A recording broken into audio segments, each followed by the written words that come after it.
welcome to Overthink. The podcast where two philosophers talk about things we've enjoyed reading. And occasionally stuff that we didn't enjoy so much. I'm Dr. Ellie Anderson. And I'm Dr. David Peña-Guzmán. David, today we are talking about one of our favorite activities, reading. Yeah, something that every academic is deeply passionate about, each of us in our own way. And I recently read Proust's Journée de Lecteurs, which translates into Days of Reading. And I have to say, it was a beautiful book about Proust's childhood, where he describes the joy, the intense joy that he got from reading as a kid.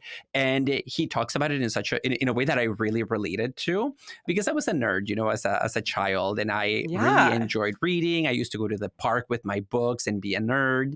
And Proust talks about reading as something that awakens the imagination of children and as something that begins to develop a child's consciousness and their sense of time and space and gives them a sense of belonging in the world. And I think that's definitely how I think of reading, as a world-building, nest-creating activity. Yes, I love that. Simone de Beauvoir has these beautiful passages in her memoirs about being a young girl going to Mérignac, which was a beautiful town in the French countryside where her grandparents lived, and just like going out into the fields and into the little forests and reading. And I've just always loved those images of her having those childhood formative experiences of reading in nature. I love to read outside myself. And David, I'm thinking already about a book that had, like, the first time that I can really remember being so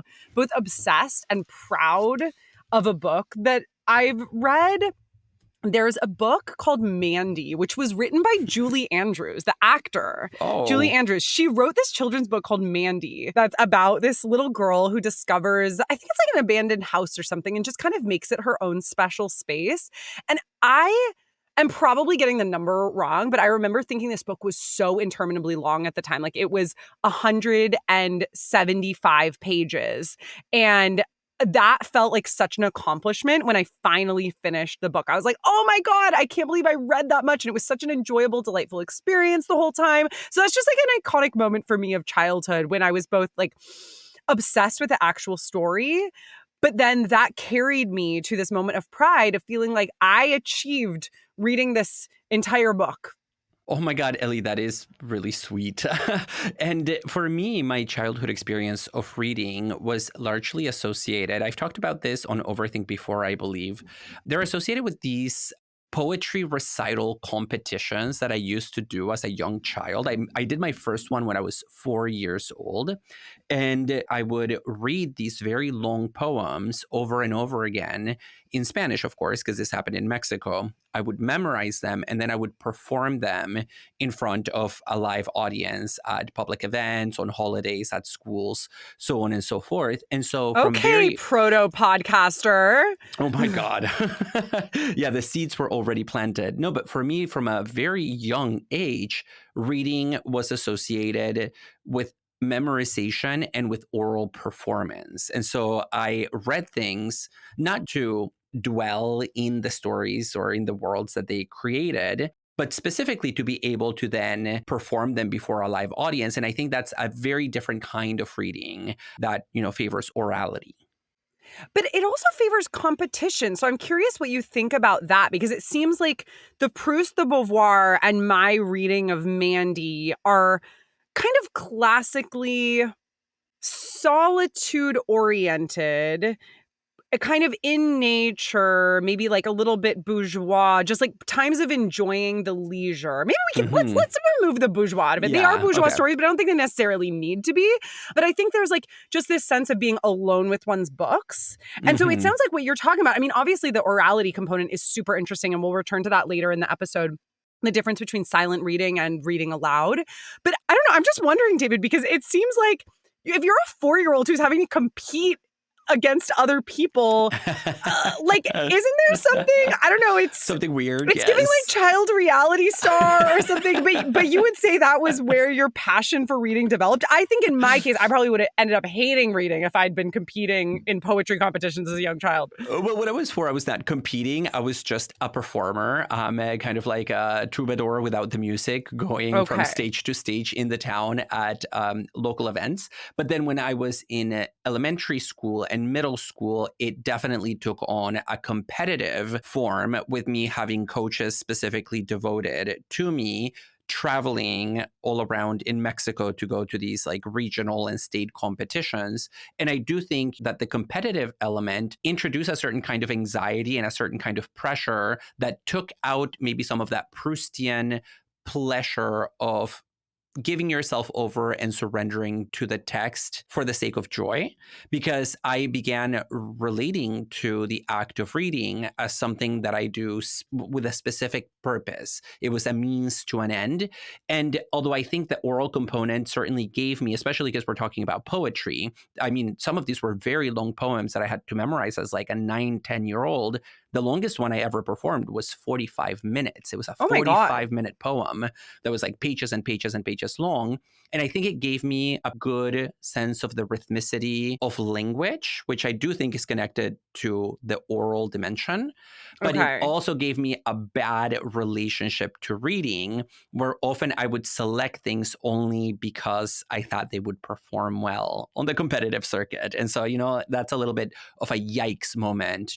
Okay, I thought this was going to be some cute, like, I loved reading when I was little because of XYZ. But it turns out actually what you're talking about, David, I think will relate to some of what we're going to talk about later in the episode too, which is how teaching to the test or teaching reading with some expected outcome in mind can inhibit the enjoyment of it. And so perhaps your story not only raises really interesting points about the difference between reading aloud for an audience and reading silently for oneself, but also I think about some of the downsides of an approach to reading, whatever context that emerges in, that emphasizes output rather than intrinsic value. No, that's definitely true, because in the Journée de Lecteurs, Proust talks about how when you give yourself over to reading in the way in which he's talking about and you're talking about, Ellie, reading has the power, as he says, to turn any space. And he's also talking about reading in like under the tree at the park, in these natural scenes.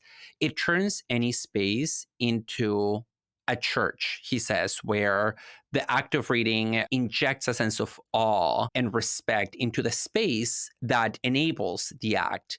And I think in my case, because of that competitive dimension, it actually turned every space into a classroom, where the things that were foremost in my mind were, how am I going to be evaluated for my performance of this text? How successful am I at memorizing it quickly? And how effective will I be down the road at evoking the right kinds of emotions, like a rhetorician? And so the function was to evoke a certain kind of reaction from an audience. And so all those considerations were already there priming the experience. And I do think that probably created some habits that I've subsequently had to unlearn, in fact. Today, we are talking about reading. How do humans build entire worlds in our heads out of little lines on pages? Why should we care about reading in an increasingly digital age? And why is reading philosophy so hard?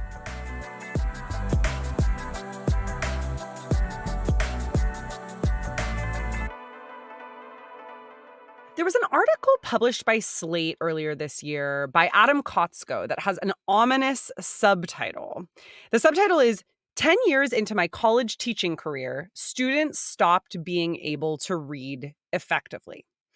And Kotsko talks about how he's been teaching in a small liberal arts college setting for over 15 years, but in the past 5 years has had this complete switch in his experience, where he's noticed the students are no longer able to do the reading. For instance, he used to assign 30 pages of reading. Now it seems like anything over 10 pages is completely daunting, if not impossible, for them. And they're really not able to understand the material as much as they were before. He says suddenly a lot of his time spent teaching in the college classroom is taken up simply establishing what happened in a story or the basic steps of an argument. These are things he used to be able to take for granted. Yeah, and I think that this is a very common complaint in academia among educators, that students are not only not doing the reading as a matter of fact, but rather that they are having real difficulties doing the reading even when they try. There is a problem not just of there not being enough time that is being invested in the reading, but that the comprehension level is suffering.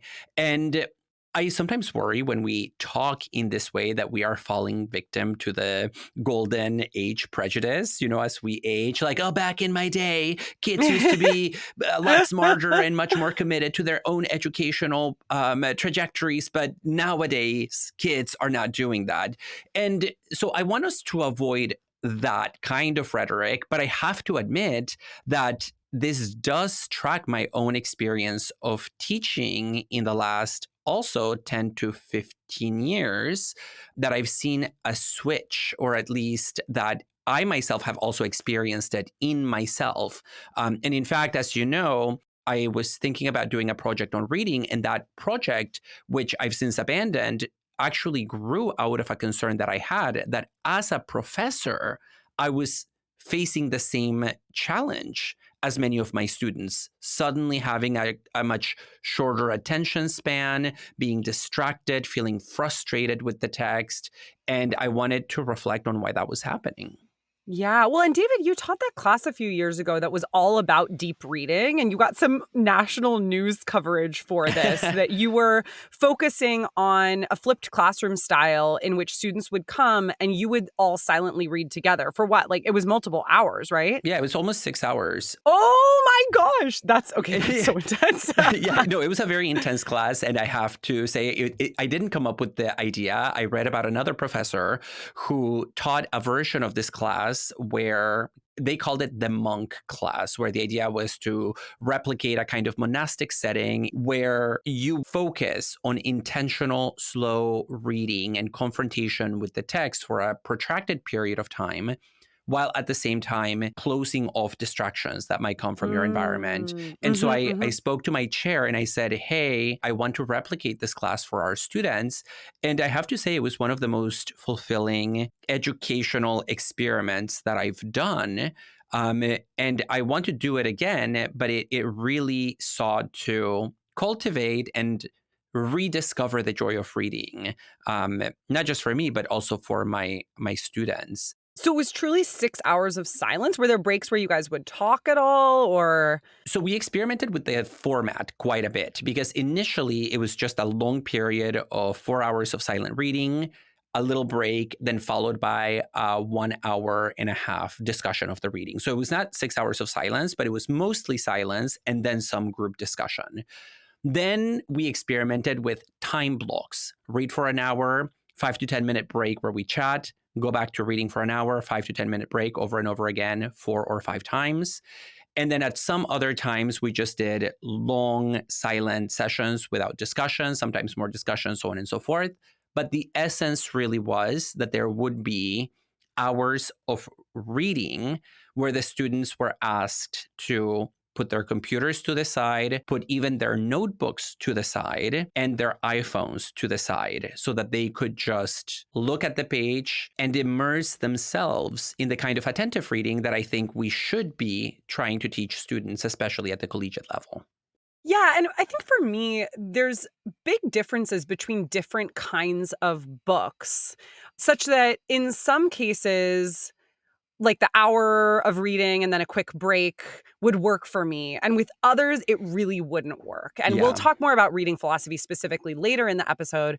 But I think especially with certain philosophical works, I would need longer uninterrupted periods. But then for others, I would really need shorter periods. And so I don't know, Yes. there are very different rhythms depending on the kinds of text you're reading. And that means for me, I'm always reading a lot of books at once, because there are certain books that are for different times of day or for different moods, or even if I'm just talking about books that I read for leisure, I think sometimes with us, the line between reading for pleasure and reading for work is blurred, if not non-existent. But there are a lot of books that I just read for pleasure. One of my favorite books I read in the past few years was an anthropological account of the history of Hawaii. And that was so fun to me, even though it's still kind of academic. But then other times I'm reading, fun novels that are contemporary and whatnot. And I feel like there are just different things that I'm going to find from different texts, right? And that means that Yeah. there are going to be different ways of relating to that material. But there is certainly a joy that I take in reading,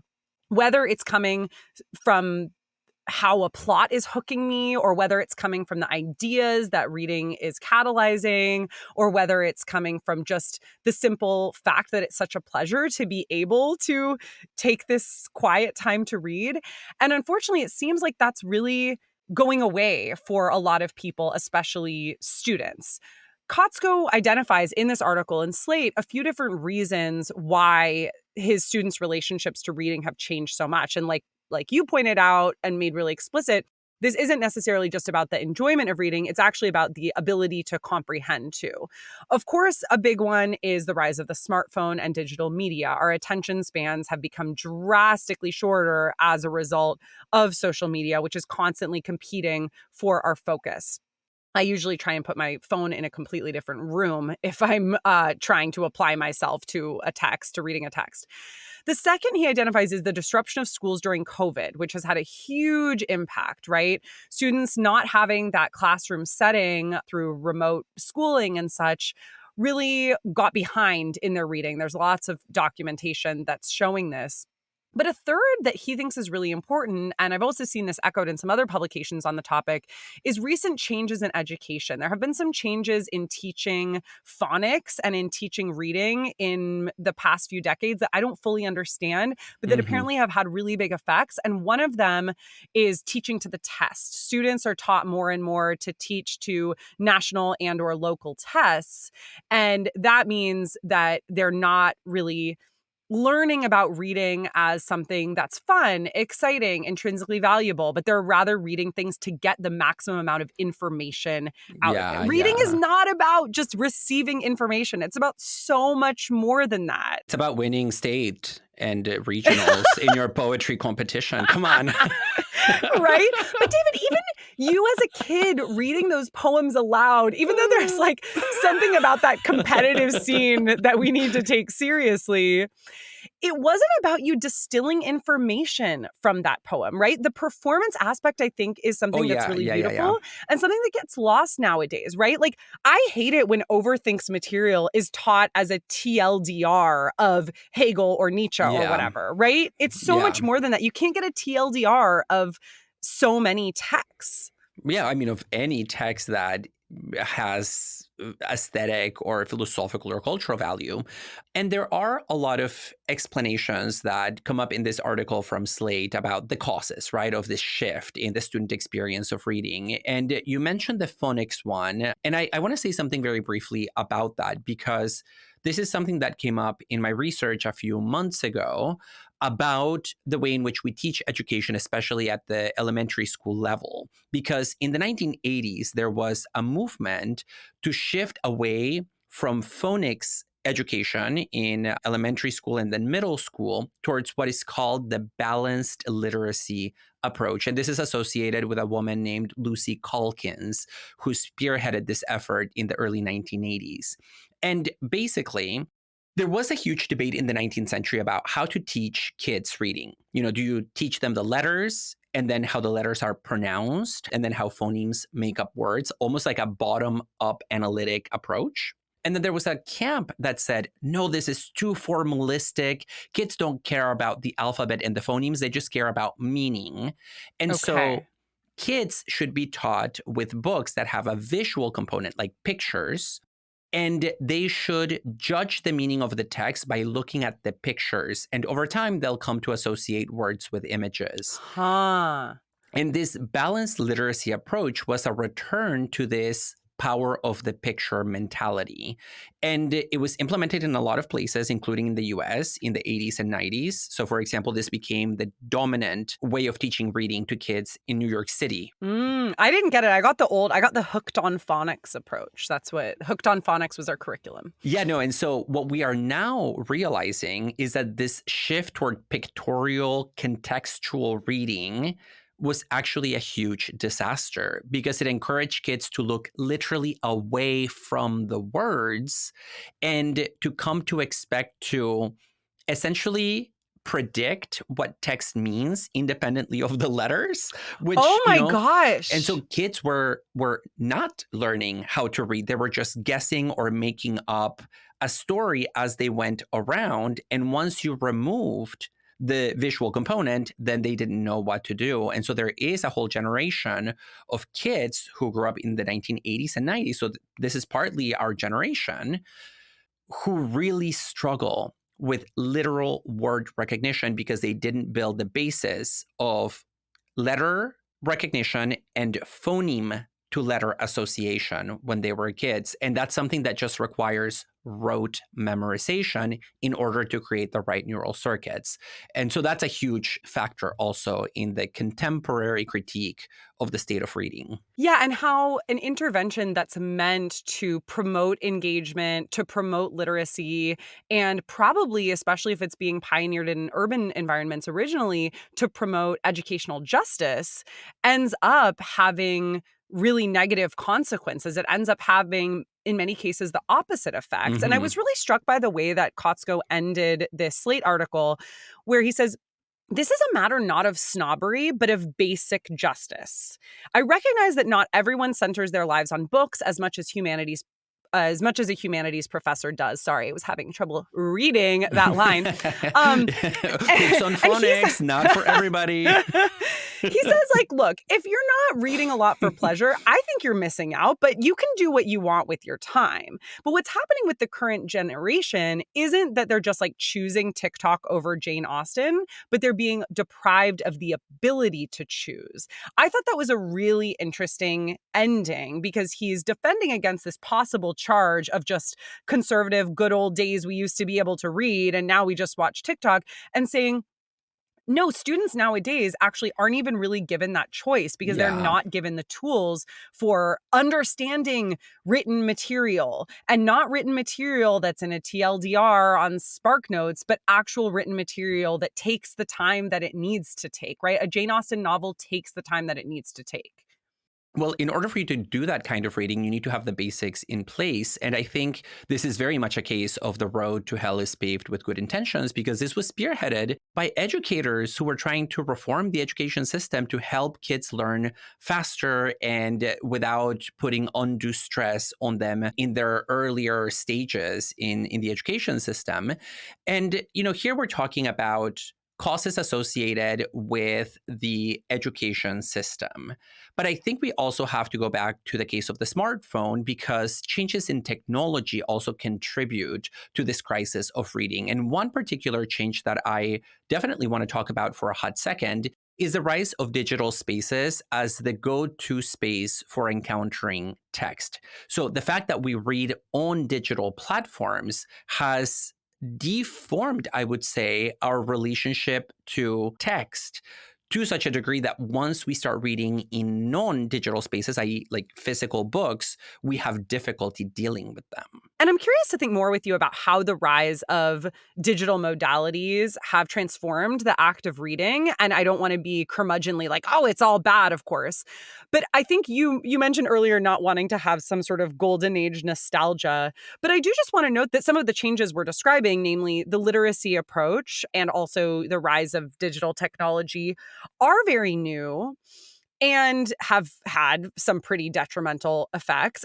And also, I read an article about how college students in the 1960s did about an average of 25 hours a week of studying. But now they only do about an average of 15 hours. And what's happened is that students aren't less busy than ever. In fact, they're actually unbelievably busy. But they've started doing all these extracurriculars. And especially their involvement of clubs has risen dramatically in Yeah. terms of their weekly time allotment. And so they've started devaluing their actual class material in favor of stuff that they can put on resumes, in part because they think they can get away with doing less work for classes due to grade inflation and things like that. And so there's this move away from the original role that homework had in college, even as we've seen a dramatic rise in homework over recent decades for people who are younger than college age. Yeah, and the scary thing is that all these changes are happening simultaneously. So it's not as if we have, on the one hand, the reform of the education system, the movement away from phonics, the rise of teaching to the test, the explosion of the Common Core, the legacy of the No Child Left Behind Act, so on and so forth. And then at some other time, you also have changes in technology that deform our attention and that affect how we are able to or unable to co-produce meaning with a work. It's that they're actually happening simultaneously and they are mutually reinforcing one another in their effects on the reader. And I'm here thinking about a book by the reading expert Marianne Wolf, who is a psychologist from Harvard. And she wrote this book called Proust and the Squid.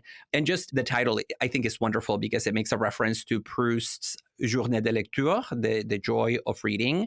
And then the reference to the squid is about neurons. So it's about the neuroscience of reading. It's about how squids love to read Proust. He's their favorite author. No, it's about the fact that we came to make some important discoveries about the neuron in the early 20th century by looking at squid neurons. And so Thanks, squids. I know. So squid here is a proxy for neuroscience. And Marianne Wolf draws a distinction in this book between two styles of reading. There is slow reading for comprehension, and then there is fast reading for information processing and multitasking. And the problem is that many young people have been raised on digital platforms that cultivate only the skills needed for fast reading habits. Okay, which, yeah. they're very useful, but they are not very good when it comes to understanding concepts, noticing contradictions, appreciating subtlety in the position of an author, so on and so forth. And according to Wolf, this really has to do just with the literal format and the structure of digital spaces and digital platforms. So think about when you read online on a digital surface. You have on Safari, for instance, like the back button. You can always go back and forth in time instantaneously. Yeah. You have cookies. You have many tabs, sometimes like hundreds of tabs where you can David. Don't get me started on the tabs. You are bad at that, Ellie. I've seen I open so many tabs of things I want to read and then I don't end up reading them. Yes, it's like it's a horror movie embodied on a screen. Yeah. I'm always writing, the iPhone lets you have up to 500 tabs on Safari, and I'm always writing that 500 number. Really? Yeah. Oh my gosh. I'm like having to delete an old tab to open a new one. I have 3 on my current Safari browser. I have 467. Yeah, which is actually pretty good for me. And, you also have other things like hyperlinks, pedagogical bubbles, like, with definitions where you just like put the mouse over something and a definition comes up. And Marianne Wolf's point is that on digital spaces, there is so much comfort. There is so much availability of information. There is so much unnecessary details that our brains don't actually have the focus and the distance and the silence to tap into the kind of slow reading that we need for literature, that we need for philosophy, so on and so forth. And it means that as readers who have been reared in these digital spaces, we come to have these expectations that cannot be met on a physical book. And so we then experience reading a book that is more demanding, that requires time and effort, as too frustrating and too unreasonable. And so we have this discomfort with the kind of reading that we should be doing, especially when we are students.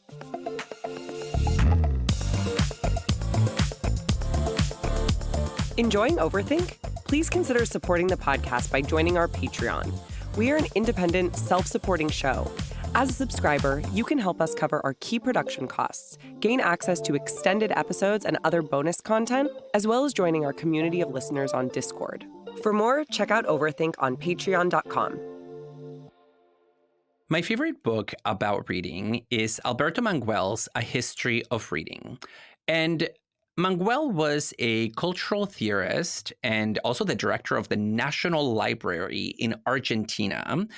And he had a really interesting life. When he was a teenager, he was working at this bookstore and he randomly befriended the poet and author Jorge Luis Borges, who came Amazing. in. Yeah, he just came in to check out some books, befriended the 16-year-old kid who was working there. And at the time, Borges was quite old and losing his vision. And young little Alberto became Borges's eyes. So they became friends and he would go to his house and read out loud to Borges. Then he went on to become an author in his own right with an interest in the history of reading. And he then wrote this book, A History of Reading, in which he traces the history of the art of reading from antiquity all the way to the present. And he notes that what reading is now, which is the act of a mind silently confronting a written text, is not really what reading has been for most of human history. If anything, for most of recorded history, reading has been an oral practice that has been shared and collective, with silent reading only emerging roughly, Manguel says, in the 9th century. And in fact, it didn't even become very popular until 4 or 5 centuries after that, in the 14th or 15th centuries.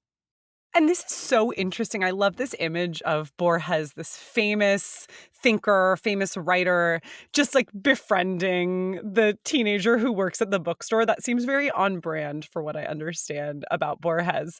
And then kind of enabling this young budding thinker to flourish in his own right. I feel like there's an interesting story of education and mentorship to be had there. But I think that in terms of this actual history of silent reading, this is also echoed in one of the books that you and I have talked about before, David, at least in our synesthesia episode, and a book that we've both really enjoyed reading. I had a quasi-mystical experience reading that book, which is the David Abram book, The Spell of the Sensuous. Abram is a philosopher trained in phenomenology, and the book isn't entirely about reading, but reading is a big part of it. And he talks about how basically our world has gradually become more and more disenchanted. And part of the story is the rise of silent reading. He says that the rise of silent reading is a late development in the history of the alphabet and that it emerges in the Middle Ages, right, which is also in line with this story that Manguel gives. But during this time, spaces and forms of punctuation were for the first time inserted between the words in a written manuscript. So it's only in the Middle Ages that we get spaces and forms of punctuation. Before this, you had to read aloud or at least mumble quietly. And Abram is focused on tradition of reading that emerges out of ancient Judaism and ancient Greece. And so I'm not sure whether this is universally applicable. But once you get to the Christian Middle Ages in Europe, you have this rise of punctuation. And he says that after the 12th century, it became increasingly possible to internalize the sounds, to listen inwardly to phantom words. Because before punctuation, the only way that you could read was to sound out the words, right? You had to figure out where one word started and the other stopped. But once we have punctuation, you can physically see that. So you no longer have to mumble to yourself, right? You can have this sort of inward echo of the words. Yeah. And in Abram's account of the history of reading, the spacing and then the punctuation are the two central themes that come up, because before that, literally the text was just a string, a continuous line of characters, and you cannot really tell where one word ends and the other one begins. And in fact, there have been some debates about the interpretation of ancient text precisely over where you cut the words, because sometimes you could cut it in different words and it would create a different sentence. But as you point out, Ellie, you could figure it out on the spot by sounding out the phonemes. But those two things, spacing, and punctuation are not the only ones that made possible the shift from oral to silent reading. There were other factors that also contributed to that transition that Mangel talks about. For example, the rise of fixed word order in many languages. So the fact that suddenly you had to put the subject in a particular place, the verb in another place, and they had to obey certain rules and conventions. Because if you don't have that order, then it's very difficult to have stable meaning. Manuel also talks about the simplification of script, like the letters just being simplified and easier to look at. He talks about the emergence of writing cases like upper and lower case, because once you have the mayúscula, the uppercase, you could very easily visually spot where a new sentence begins. Yeah. And so it kind of orders the text big picture.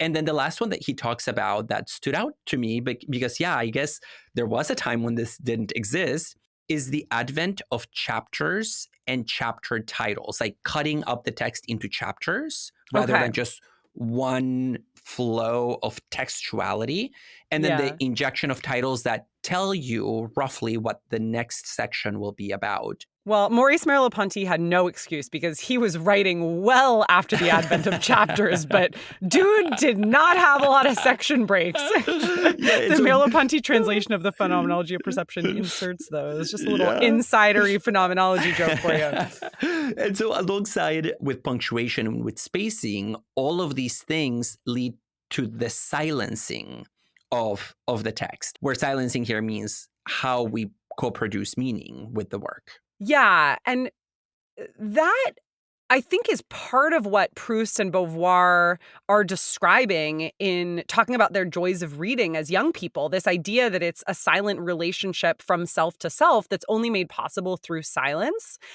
But one of the knock-on effects of this increasing internalization and silencing of reading that Abram addresses is the way that there's been a kind of absence of breath or life force brought into text. We used to have a more inspired way of relating to texts, and now we no longer do. He talks about how the structure of the ancient Hebrew writing system had no letters for what we call vowels. There were 22 letters in this alphabet, and they were all consonants. This is different, of course, with its European derivatives.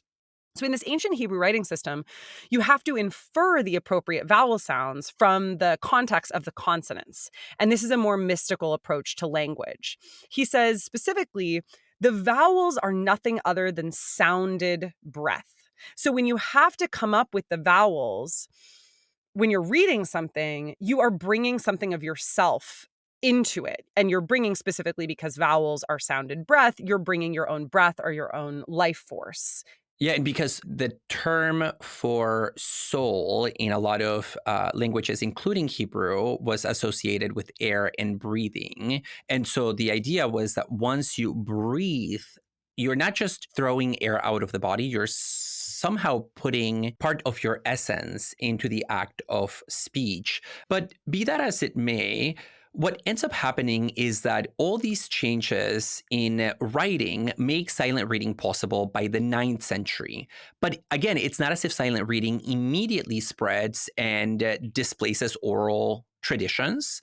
In fact, for most of the 10th, the 11th, the 12th, 13th, and 14th centuries, reading continues to be a primarily oral habit, in part because in Europe at this time, literacy was not yet widespread, so not a lot of people knew how to read in the first place, but also because books were extremely, extremely expensive. So it was not within the purview of an average person to own a book and to have the time to read it.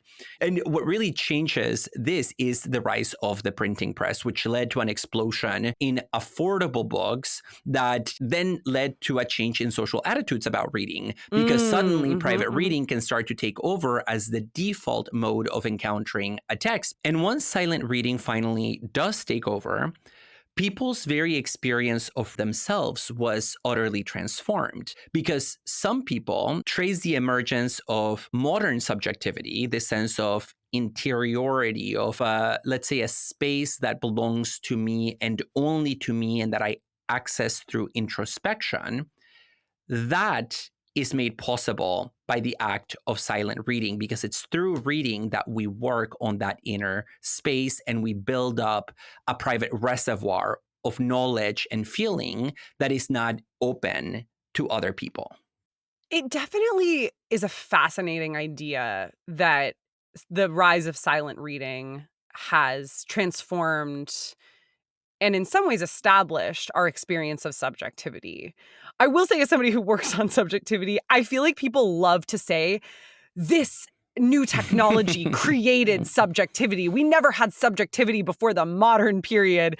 And I usually find that to be a big overstatement. I think subjectivity is a feature of what it means to be human. So I don't think we suddenly got interiority once we got the printing press. But, we it printed stands, subjectivity. right? But it stands to reason that there would be big changes that would happen, especially in your relationship to yourself once you're spending long hours looking at a text. And also coming up with an idea in your head about what that text is like, especially when we're talking about fiction. There are images that text is creating. My image of the little house that the child Mandy discovered in the Julie Andrews novel is going to be different from every other child who read that same book's image of the little house that Mandy discovered. Yeah, so we definitely put our own spin on the text we encounter through imagination, right? We all imagine the worlds that text make available to us in our own way. But I think that's also something that can happen in an oral exercise, because if I listen to a bard telling me a tale of a hero, I might imagine that hero and the places that they visit differently than another person listening to them. Yes, such a good point. Okay, so even that transformation isn't new with silent reading. We all still had our own different imaginations before the advent of silent reading. Yeah, I think that's fair. Although maybe now I want to say that there is something unique to silent reading, which is not so much that we put our own spin on the text, but rather that the text puts its own spin on us in a new way. Because one of the social consequences of the spread of the printing press and the availability of cheap books was that suddenly people could consume texts in private, and they could be exposed to heretical ideas because it was easier to hide the text that they were letting into their private world. So it's not only that the emergence of subjectivity is at stake here, but also maybe we could say the multiplication of subjectivity, because you could be, let's say, a garden variety, law-abiding citizen externally by day, but then you could be a sexual deviant or a political radical, like reading anarchic texts or anti-monarchic literature at night, and nobody would actually know.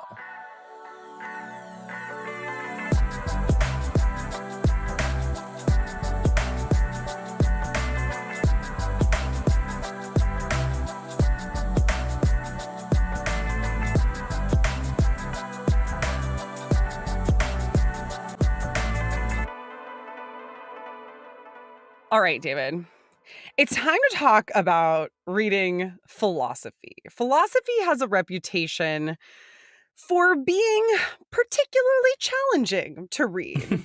And we saw how widespread this view is, I think, in addition to our many years of teaching, but in our first viral moment. Because Overthink's first viral moment was in summer 2022, when my YouTube video, Tips on Reading Philosophy, racked up hundreds of thousands of views within just a couple of weeks.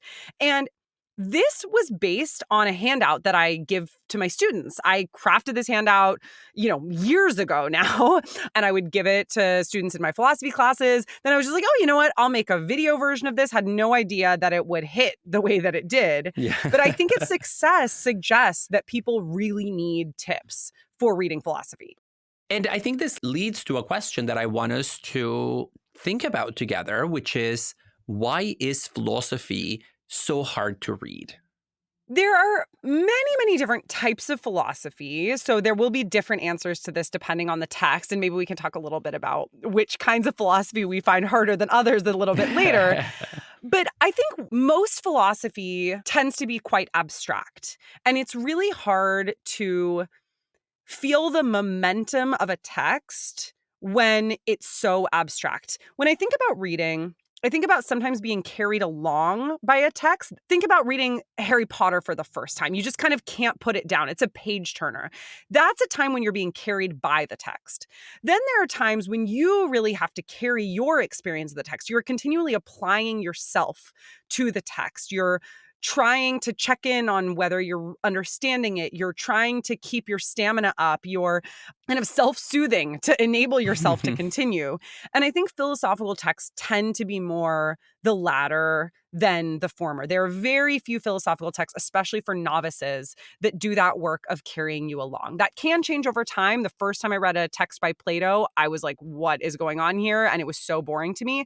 Now a text by Plato really will carry me along. By Plato? Yeah, I had a really hard time with the Socratic dialogues when I first started reading them when I wow. was 17, 18 years old. That is somewhat surprising to me because when I think about the philosophical masterpieces that are closer to maybe like the Harry Potter style books in that they create a world, I think of the dialogues because there is a setting, there's a description of space and time and of company. Yeah. And so the fact that they are written as dialogues with a particular location, I think taps into that pictorial and imagistic type of reading that you do not get, for example, when you read Heidegger or when you read Hegel. Kant. There are no characters, there is no landscape. And so I'm curious about why Plato was so hard for you. Well, I think this speaks to a second reason that reading philosophy is really hard, which is that philosophy is the oldest academic discipline. And we value reading texts from throughout the history of that academic discipline. Science students are not, for instance, reading Galen or Galileo when they're undertaking their studies. Philosophy students are reading very ancient texts and texts that were written in really different time periods in different languages with different contexts. So I think that's often a big challenge when people are first starting to read philosophy. So I think when I was first starting to read the Platonic dialogues, sure, they take place in like an agora or at a dinner party and there are characters, but there's not really rich and vivid descriptions for a modern reader of what these characters are like. And a lot of the questions are very abstract. A lot of the discussions are hard to wrap your head around if you're not already motivated.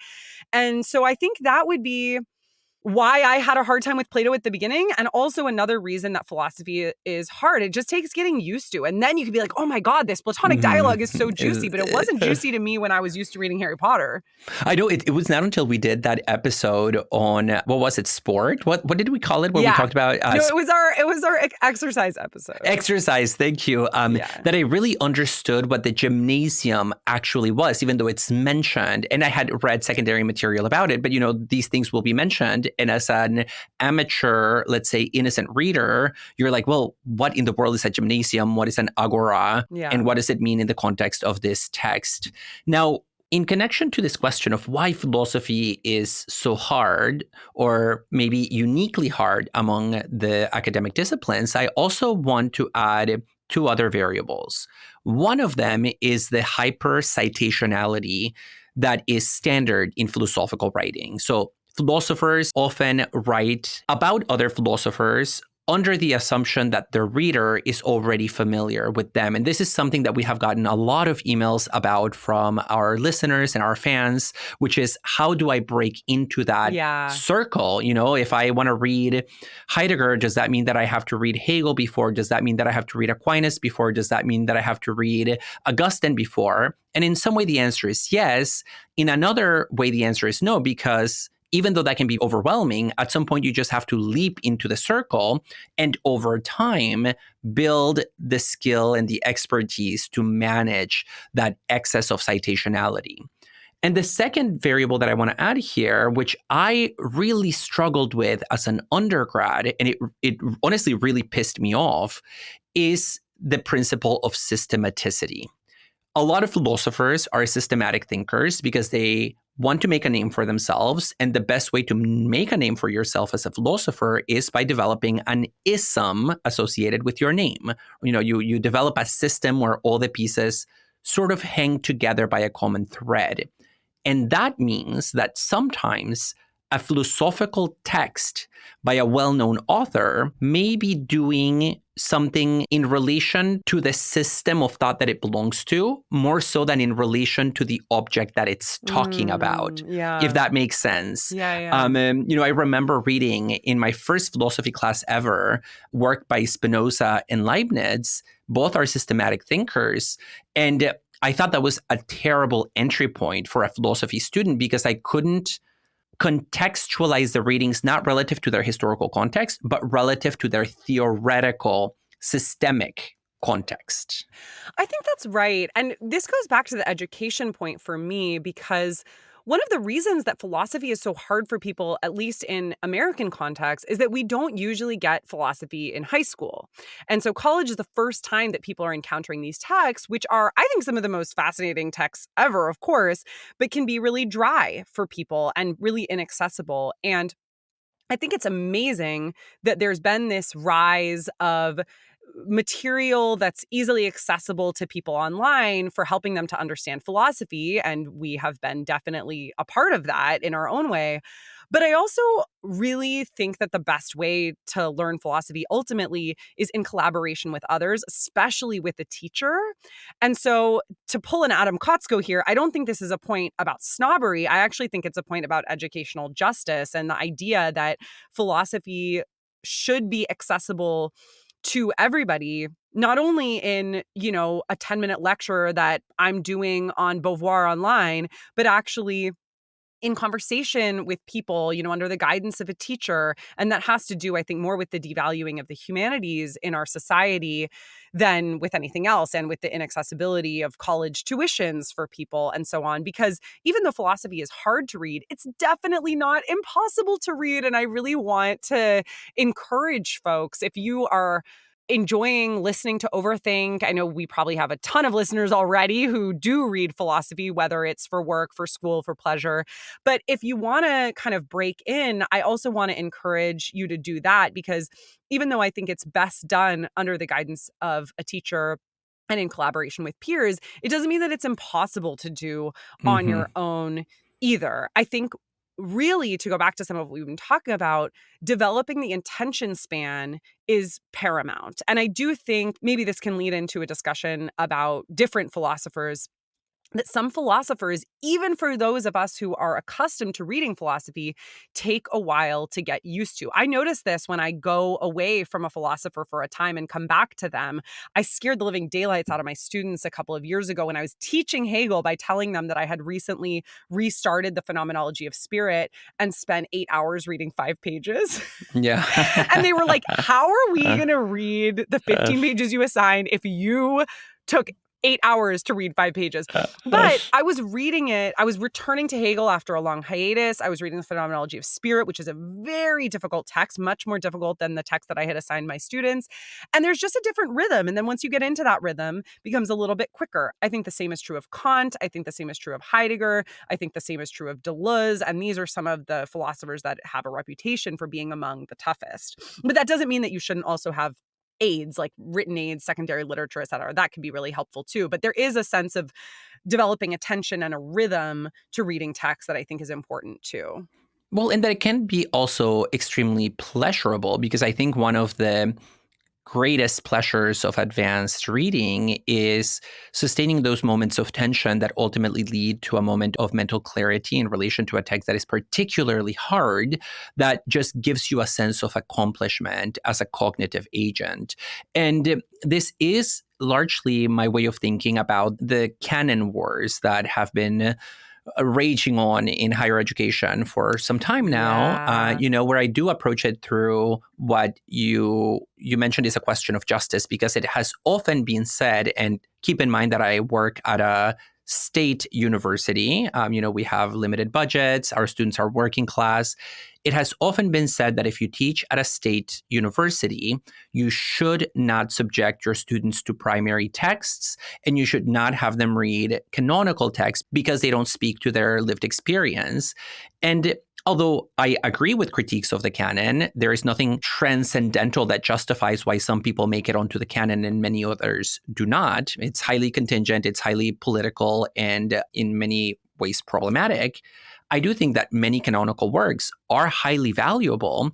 And to say that working class students can't be expected to rise to the challenge of reading Shakespeare or to reading Freud or to reading insert any other canonical thinker strikes me as a form of classism that is deeply, deeply troubling. And in fact, this was the motivation behind that reading experiment class that we talked about a little while ago, that I recognize that many of my students are working class and they don't have an easy time carving out long periods of time to just devote to uninterrupted reading, especially reading of philosophical texts. And that's why I decided, well, what if I carve that space out for them in the very structure of my class, where that's what we do? And my students impressed me in their ability to battle with really difficult material and to process it and talk about it on the spot. I think that's a really beautiful response to this structural issue, David, and I really commend you for it. I want to just end by offering a couple of ideas about how to increase your stamina for reading philosophy. One is really getting a sense of the different philosophers that speak to you and that you feel you want to develop your stamina with, right? If you're not going to be all excited to read about monads, like don't read Leibniz, read Nietzsche and use those secondary resources if that's going to be helpful for you. But I think having a sense of which philosophers are going to speak to you just based on a topic and or writing style is helpful. Go into a bookstore, see what speaks to you, what jumps off the page, and then really try and give yourself a sustained and uninterrupted period of reading and then sort of see what happens from there. There's also increasingly a lot of really exciting works of public-facing philosophy being written. Lots of books nowadays by contemporary philosophers, many of whom we've interviewed on Overthink, that are geared towards a more public audience. And so, you don't have to beat your head against Plotinus to be enjoying philosophy. You can really be going to some more accessible contemporary works or accessible earlier works, right? Like Aurelius is not so hard to read. St. Augustine. No, I'm going to stop rattling off people. David, close this out. No. I would add to this that we could also reclaim times and places for reading, because most of us develop a certain routine around when we read and where we read. But what if we began experimenting with reading at novel times and in novel places? And I think that can be a very powerful way of forming new memories of the things that we read, because then the things that we read become associated with those places and with those times. I also would say not just going to a bookstore, but surrounding yourself with books at home. There is a sense in which just having books visually accessible to you makes you think of them and makes you incorporate them into your own self-image and your self-identity, so that you think of yourself not just as the person that has books, but as the person who might just pick up a book when you don't really know what else to do, when you have a little break in your schedule. And finally, in terms of reading, I would say not just read the philosophers that you like, but also read about them. And that means not just reading philosophical material, but reading non-philosophical material about the philosophers and the philosophies that you like. Read history books about the history of existentialism, or sociology books about what was happening in Europe at the time that Romanticism came on the scene. Or biographies. Yeah, biographies. Read the correspondences that authors left behind, because that also can start giving you a sense of the person and the historical epoch in which they lived, that can deepen your appreciation and your love for a particular thinker. Go forth. Happy reading, folks. We hope you enjoyed today's episode. Please rate and review us on Apple Podcasts, Spotify, or wherever you listen to your podcasts. Consider supporting us on Patreon for exclusive access to bonus content, live Q&As, and more. And thanks to those of you who already do. To reach out to us and find episode info, go to overthinkpodcast.com and connect with us on Twitter and Instagram at overthink_pod. We'd like to thank our audio editor, Aaron Morgan, our production assistant, Emilio Esquivel Marquez, and Samuel P.K. Smith for the original music. And to our listeners, thanks so much for overthinking with us.